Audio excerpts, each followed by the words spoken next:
아멘.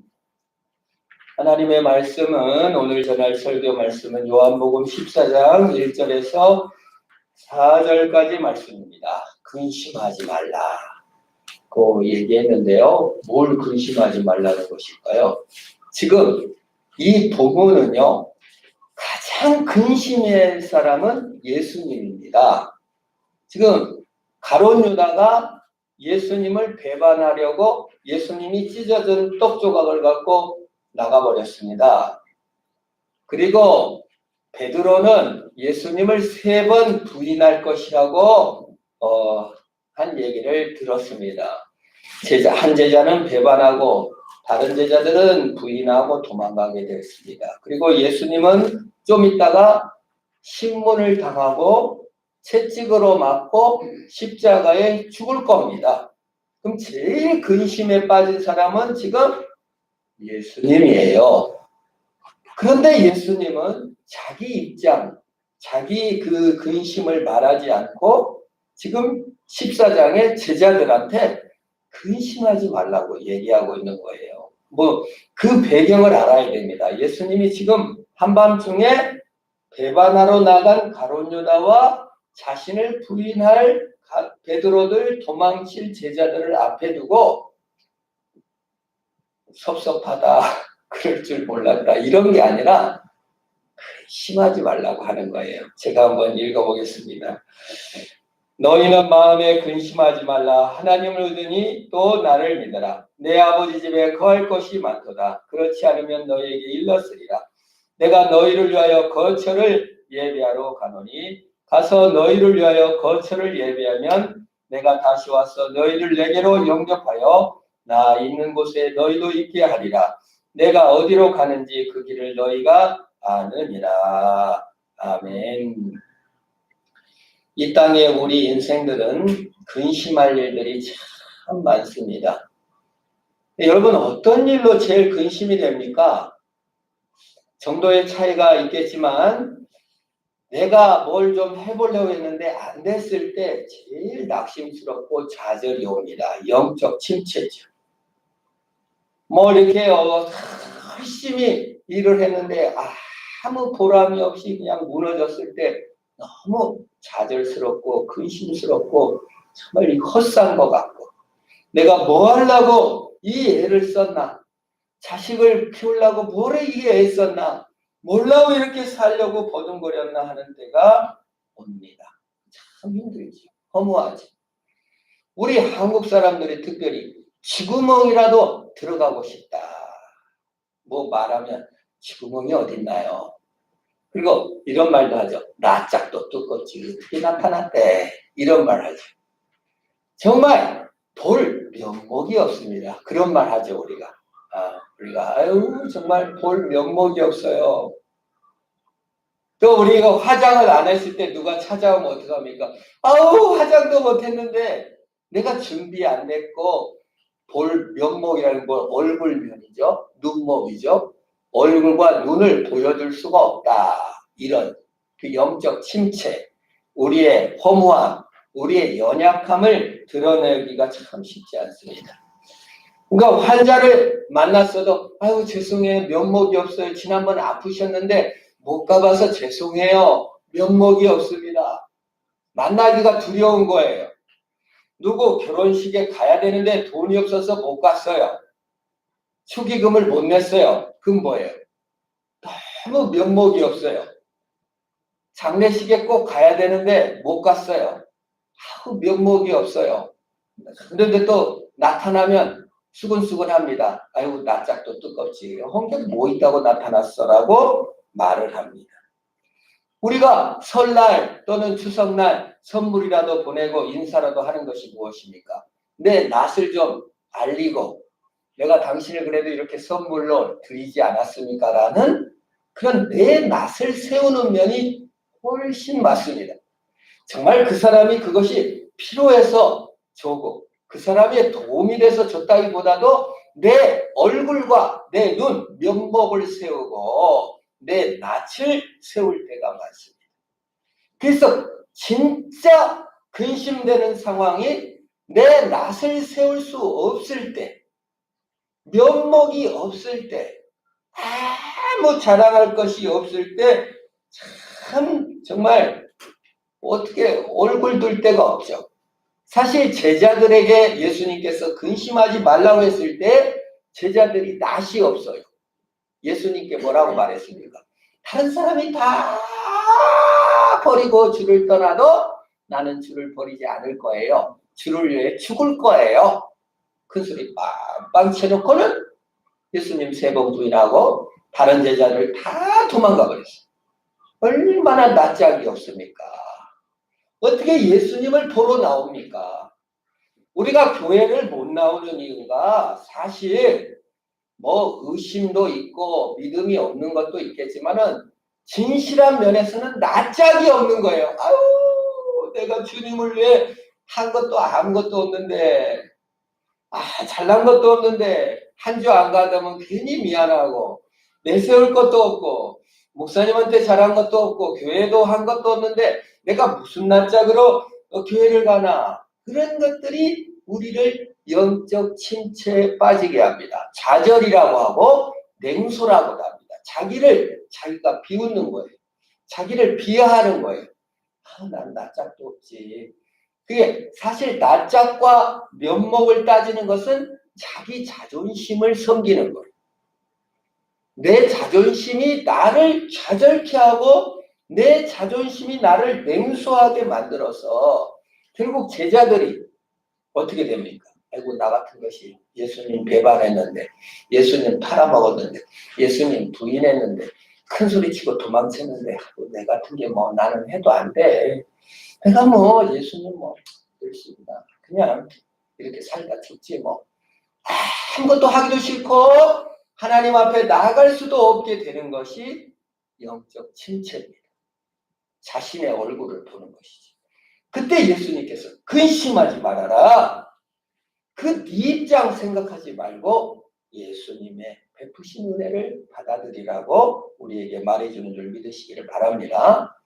우리가요, 진정으로 의미해서 예수님이 베푸신 은혜보다는요, 내 입장만 너무 생각하기 때문에 많은 어려움을 많이 겪습니다. 아이 컨택츠라는 프로가 있어요. 유튜브에 나와서 제가 말기암이 걸린 아들이 그 프로에 나왔더라고요. 그래서 이렇게 이제 가운데 천을 딱 막아놓고 원한이 있는 사람이라든지 사랑을 전하고 싶은 사람이라든지 정말 만나고 싶은 사람을 초대해갖고 둘이 이렇게 앉아있는데 쫙 막이 올라가야 막 음악 긴장된 음악을 틀어놓고 그 왼수가 그 앞에 앉아있는 거예요. 그러면 눈을 마주치면서 왜 나한테 그때 그렇게 억울하게 했냐, 왜 섭섭하게 했냐, 이런 프로예요. 그냥 보니까 이제 그 말기암 우연히 봤는데 말기암 환자 아들이 앉아 있는데 쫙 올라갑니다. 근데 맞은편은 아빠가 앉아 있는 거예요. 이제 말기암으로 이제 아들이 결혼도 안 한 젊은 아들이 이렇게 얼굴색도 이렇게 하는데 이제 아빠한테 섭섭한 거, 아빠한테 뭐 한 거 쭉 얘기를 해요. 그리고 이제 마지막으로 아빠 부탁이 있어요. 그 헤어진 엄마랑 같이 사진 한 장 찍고 싶다고 소원이라고 하니까 정말 아빠가 그래 눈물을 글썽이면서 허락을 하는 거예요. 그러니까 문 열고 그 헤어진 부인이 들어오는 거예요. 근데 막 부인이 막 안돼 안돼 안돼 하면서 막 방송되고 하는 거예요. 나는 어찌라고 안돼 죽으면 안돼 막 이렇게 우는 거예요. 그러니까 아들이 따끔하게 얘기를 하더라고요. 엄마는 그때나 지금이나 엄마 입장만 생각하잖아. 내 소원 좀 나 좀 봐. 엄마 아빠랑 같이 사진 한 장 찍고 싶어서 음악 불렀어. 이런 말을 하는 걸 들으면서 참 마음에 찔림이 있었습니다. 우리가 사실 상대방의 입장, 상대방의 아픔, 상대방의 고통보다는 내 면목, 지구멍이라도 들어가고 싶은 내 처지, 내 낯짝, 내 자존심, 내 면목 없음만 생각하지. 그 사람의 입장, 주님의 사랑, 그건 생각하지 못한다는 거예요. 우리 신자들이 사실 정말 주님 앞에 나오지 못하는 이유가 무엇입니까? 내 면목과 내 낯짝과 내 자존심 생각하지, 예수님이 나를 얼마나 사랑하셨고 예수님이 나를 얼마나 아끼고 나를 얼마나 나를 위해 십자가에 죽으시고 사랑했나, 주님의 입장은 잘 보지 못해요. 미숙해서 그렇죠. 이 엄마를 비난하고자 함이 아닙니다. 인간은 다 미숙해서 자기 입장이 최고로 서럽고 억울할 때가 참 많습니다. 인간은 후회와 좌절, 미안함, 그것이 나를 그것보다 더 비참하게 만드는 것은 없습니다. 나를 신뢰할 수 없는 상황에 빠졌을 때 면목 없는 순간에 참, 여러분, 베드로가 영웅적인 행동을 해서 예수님을 위해서 바쳤다면 교만해서 완장 찼을 거예요. 너 바돌로메, 너도 도망갔지? 아이고 야고보, 너 도망갔지? 나 안 도망갔다. 나 예수님 끝까지 따라갔다. 완장 차고 얼마나 교만하게 행동했겠습니까? 그래서 사실 예수님께서 근심하지 말라는 것은 무엇입니까? 교만을 빼라는 것입니다. 차라리 연약한 것이 더 낫습니다. 뭐 좀 허구 완장찬 것이 더 무서운 일이에요. 자격은 무너집니다. 면목은 사라질 날이 옵니다. 그래서 여러분, 자격 있을 때 더 위험한 거예요. 공로 있을 때 더 위험한 거예요. 왜 성경의 제자들이 다 도망갔을까요? 자격이 아무도 없다는 것을 알려주려고 하는 것이. 그 유명한 사도 바울이 몸에 가시가 있고 질병이 있고 혹은 간질이라고도 하고 혹은 뭐 안질이라고도, 눈이 안 좋다고 그러는데도 너무 힘들어서 하나님께 3번 뭐 금식기도 40일 금식기도를 3번 했는지 그거 어쩐지 그거 내용은 몰라요. 근데 하나님께 기도했는데 하나님이 안 들어주고 얼마나 고통스러웠던지, 그게 사탄의 가시를 주었다고 했어요. 근데 하나님께서 사도 바울에게 뭐예요? 내 은혜가 내게 족하다. 네가 약한 데서 오히려 강해집니다. 그건 거예요. 면목 없고 부족하고 연약한 그것을 여러분 하나님께 나아가는 이유가 되시기를 축원합니다. 자신의 행위와 공로와 면목과 낯짝을 의지하여 살 수 없도록 우리를 만드셨어요. 주님을 위해 살아가기 위해서 만든 거예요. 아버지의 재산을 다 말아먹고 창녀와 빈둥빈둥 놀다가 염치도 없고 낯짝도 없는 놈이 비틀거리면서 아버지 집에 옵니다. 그런데 이 아버지는 맨발로 뛰어가서 이 염치 없는 놈아 돈 갖다가 어디다 썼냐고 뺨을 때리고 이런 게 아니라 가서 안아주고 옷을 입혀주고 금가락지를 껴주고 그냥 갖다가 막 송아지를 잡았어 주는 거예요. 그런데 형이 와서 분노합니다. 납작도 두꺼운 놈, 죽일 놈, 어디서 기어들어와? 부모가 호구야? 만만하지. 내가 이놈을 그냥 당장 다리 몽둥이를 뿌려버려야지. 그놈하고 나는 한 지붕에서 못 산다. 집안 망신 다 시키고 내 얼굴에 침 뱉은 놈 어떻게 환영할 수 있단 말인가 하고 집에 안 들어가요. 근데 아버지가 와서 형에게 말합니다. 근심하지 말아라. 작은 놈은 죽었다 돌아온 것이다. 작은 아들에게도 근심하지 말아라. 네 낯짝 없는 거, 면목 없는 거 근심하지 말아라. 사랑으로 덮어줘. 형에게도 말합니다. 근심하지 말아라. 작은 놈은 죽었다 살았다. 내 재산 다 네 줄게. 같이 잔치에 참여하자라고 고소합니다. 우리는 살다가 너무 내 입장만 생각합니다. 작은 아들의 입장에서는 아이고 내가 뭐 잘한 게 있다고 부모 돈 뜯어먹고 나는 재능도 없고 빈둥거리고 놀았고 신앙도 좋지도 못하고 내가 낯짝이여 있지 어떻게 가나. 사실 낯짝 자기 자존심이죠. 그거 포기하고 주님께 나아가시기를 축원합니다. 그나들은 자기 낯짝 완장. 그래도 내가 열심히 아버지 도와 일했지. 자기 완장, 자기 교만차고 다른 사람보다 우월하다고 판단하고 있지 않습니까? 근데 큰아들이나 작은아들이나 다 똑같이 자기 낯짝과 얼굴과 공로만 생각하고 아버지의 잔치에 들어가지 못하는 것이. 그런 근심의 상황에서 벗어나기를 축원합니다. 내 중심에서 벗어나라. 근심하지 말아라. 네 낯짝 생각하지 말아라. 하나님의 은혜를 받아들이라고 근심하지 말라고 말하는 줄 믿으시기를 바랍니다. 두 번째, 하나님께서 침체에서 벗어난 길을 근심하지 말라. 두 번째 명령은 뭐죠? 하나님을 믿으니 또 나를 믿어라. 14절 1절에서는 명령물이 3개 나와요. 하나는 근심하지 말아라. 두 번째, 하나님을 믿어라. 세 번째, 나를 믿어라. 근심에서, 우울에서, 영적 침체에서, 믿음 없음에서 벗어나는 게 근심하지 않는 것이고 하나님을 믿는 것입니다. 예수님을 믿는 것입니다.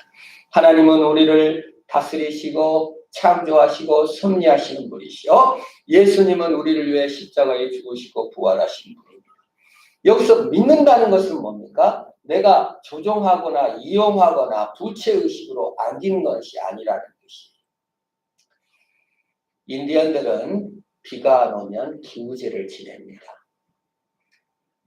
열심히 기우제를 지내다가 안 되면은 사람을 죽입니다. 근데 그냥 한 명 인신제사하고 만 게 아니라 비 올 때까지 기우제를 지내고 비 올 때까지 사람을 죽여요. 인신제사를. 비 오고 나서는 뭐라고 얘기했어요? 우리가 이렇게 인신제사를 드려서 비가 왔다라고 교만한 마음을 갖습니다. 이게 종교적 마음입니다. 이게 하나님을 믿는 것이 아니라 자신이 하나님께 열심히 해서 하나님께 빚을 앵겨갖고 어쩔 수 없이 오도록 만드는 것이지. 부채의식을 하나님께 안기는. 겐지스 강에 인도 선교사가 갔는데 인도 선교사 기록을 보니까 어느 여인이 겐지스 강에 아이를 이렇게 들고 와가지고 겐지스 강에다가, 이게 실제 기록이에요. 강에다 아이를 던지고 죽이고 울면서 가요. 내 아들을 신께 바쳤어요. 그러니 신은 이 희생을 받으시고 나한테 갚아주고 나를 축복해줘요. 이거를 하나님께 부채의식을 안긴다는 뜻이에요. 신앙생활을 하면서 하나님의 선하심과 예수님의 선하심을 믿고 그분의 통치 아래 들어가기보다는 하나님께 뭘 해가 드려서 하나님을 설득하고 구워 삶아 내 삶을 성공으로, 내 삶을 좋게 만들려고 하는 마음이 있습니다. 이걸 종교라고 해요. 모든 종교에 다 그런 요소들이 있습니다. 이건 거래요, 조종이요, 부채의식입니다. 예를 들어 삼성 이재용이 최순실에게 말을 사주고 편의를 봐주고 또 최순실 조카 최욱혜에다가 또 돈 줘가지고 막 그게 수백억 수준이죠. 그렇게 다 이렇게 최순실에게 다 돈을 줬어요.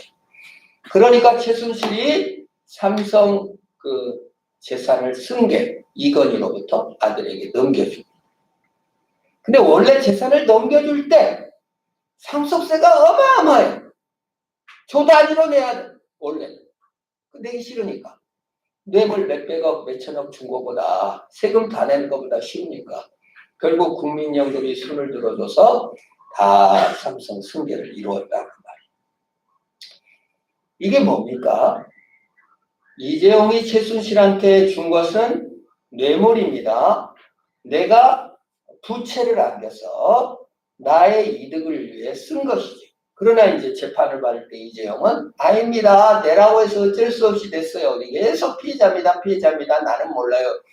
이렇게 무죄 판결 받을 뻔했는데 어쩔 수 없이 지금 감옥에 가 있습니다. 부채를 하나님께 떠넘기는 거래를 우리는 종교라고 합니다. 하나님께 뭔가를 자꾸 드려서 내가 이렇게 했는데 내가 하나님께 이렇게 바쳤으니 하나님은 나한테 해줘야 돼. 하나 안 해주면 하나님 왜 이런 걸 안 이루어주십니까? 왜 이거를 이렇게 환난이나 고난이 오면 그걸 감당할 수가 없어요. 자기를 믿는 것이지. 자기 거래를 믿고 부채의식을 믿는 것이지.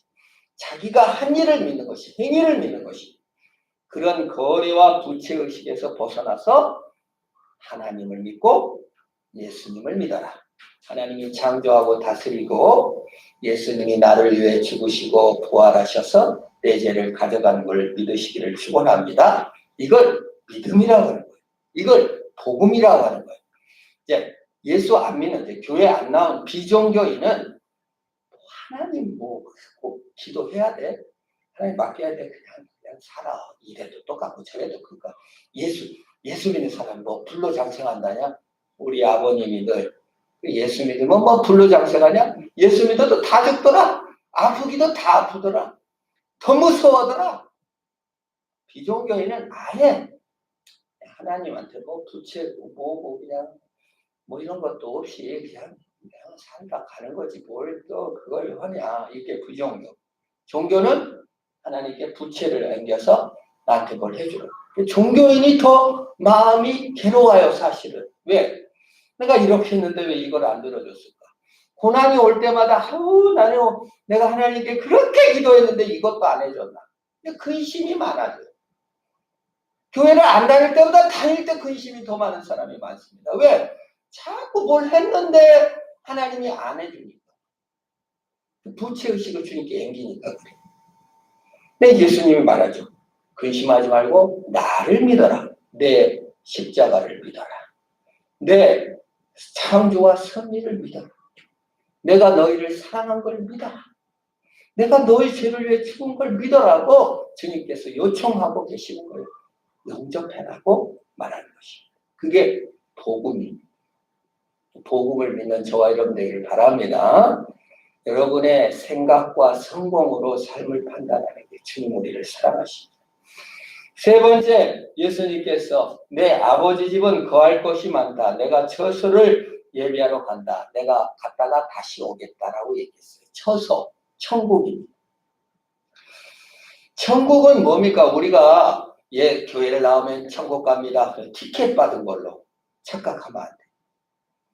교회 나오면 나는 천국 티켓 탄 사람, 너는 못 탄 사람. 아유, 교회를 안 다녀? 티켓도 없네. 아유, 저 지옥 자식. 이게 정말 종교입니다. 어리석은 것이죠. 천국은 티켓이 아니에요. 천국은 올라가는 것이 아니라 예수님께서 재림하여 내려오세요. 그리고 우리를 변화시켜 새롭게 하신다고 했어요. 표현마다 하늘로 올라간다고 하지만 다시 내려온다고 했어요. 이사야서에서는 독사굴에 어린이가 손 놓고 뱀이 그냥 풀을 먹고 사자가 그냥 풀을 뜯어먹고 어린아이와 함께 둥그는 그 나라가 온다고 했어요. 이 세상이 완전히 새로워진다고 했어요. 변화된다고 했어요. 그 천국을 단지 그냥 하늘로 뿅 가는 걸로 생각하니까 천국에 대한 오해가 있어가지고 그냥 이제 말세지만 이제 이 세상 끝났다. 천국 올라간다. 막 준비하라고 막 부추깁니다. 이 세상 살기도 어렵고 그냥 하니까 막 가는 거예요. 신천지가 왜 이렇게 인기를 끌었나? 그냥 젊은이들이 경제, 그 다음에 그 좋은 대학, 나쁜 대학 이런 거에 대한 평가, 지갑, 막 이런 스트레스가 많은데 오늘 신천지 나온 사람이 그러더라고요. 일단 신천지 가면 고민할 게 아무것도 없대. 거기서 시킨 대로만 하면 된대. 이름이 천국에 왔으니. 너무 좋대. 그게. 어떤 의미에서 이 사회 자체가 천국을 티켓 하나 딴 것으로 생각하고 남보다 우월한 복음으로 우월 위치에 있게 만든다 그 말이에요. 그 우월의식의 삶이죠. 아까 말한 대로 천국의 완성은 네 가지로 이루어집니다. 예수님께서 오셔서 천국이 가까웠느니라. 천국의 시작이지. 그리고 성령이 강림하셔서 하나님 나라가 임하는 것을 너희가 볼 자도 있느니라. 그 천국이 성령이 임재하셔서 우리 마음에 천국이 이루어집니다. 그리고 지금은 성령 충만의 시대입니다. 천국을 확장해 가는 시대에 하나님의 처소가 된 우리가 성전입니다. 그래서 거룩한 장소 예루살렘 없어요. 거룩한 장소 이 땅에서는 아무것도 없습니다. 마음밖에는 없어요. 그래서 성지순례라는 표현도 쓰지 않아요. 왜? 특별히 거룩한 곳이 있으면 이것은 더 천한 것입니까? 여러분, 예루살렘은 거룩한 것이고 내가 설거지하는 가정은 천한 것입니까? 거룩한, 더 도가 높은 목사는 여러분보다 훌륭한 사람이고, 그냥 거기에 앉아있는 여러분들 더 천한 사람입니까? 없어요. 다 성령을 받아 다 거룩한 천국의 처소가 되었어요. 그걸 성령 강림, 성령 충만이라고 합니다. 이 시대는 모두 다 성령 충만을 받아 각자의 삶에서 천국을 확장해 가는 거예요. 여러분들 일을 통해서, 직장에서 일합니다. 누구를 돌봅니다. 세상에 천한 일은 아무것도 없어요. 주님이 주신 일입니다. 더 특별한 일, 더 거룩한 일은 없습니다. 천국입니다. 그것이 성령 충만의 의미이고 그 힘을 하나님께 받는 거예요. 하나님 힘이 없습니다. 자꾸 열등감이 느껴지네요. 근심이 됩니다. 새 힘을 공급하여 주시옵소서 하고 나가는 것이에요. 그걸 성령 충만이라고 합니다. 네 번째 천국이 재림 천국입니다. 예수님께서 재림하실 때 육체가 부활하여 연합하여 예수님과 즉시 연합하여 영원히 사는 것. 휴거라고 하는데 그거 옛날 개념이에요. 뿅 하고 예수 믿는 사람들만 그냥 그 집단만, 신천지 집단, 무슨 휴거를 믿는 집단만 뿅 하고 올라가. 얼마나 우월의식입니까? 언제 예수님께서 교만과 우월의식을 격려해서 우월복음, 우리 집단만 특별하다. 이게 어디 있어요? 예수님이 그런 적이 없어요. 그러면 왕궁 가서 훌륭한 사람들을 전도자로 삼지, 무식한 사람, 괴로운 사람, 슬픔 많은 사람들을 다 제자로 왜 불렀어요? 그게 아니에요. 누구도 특별한 자가 없습니다. 우월한 복음은 없어요.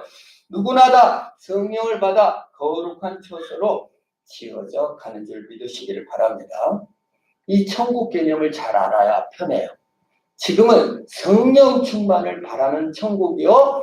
일 속에서, 문화 속에서 하나님 나라를 확장해 가는 천국의 완성을 위해 성령 충만을 받는 시대.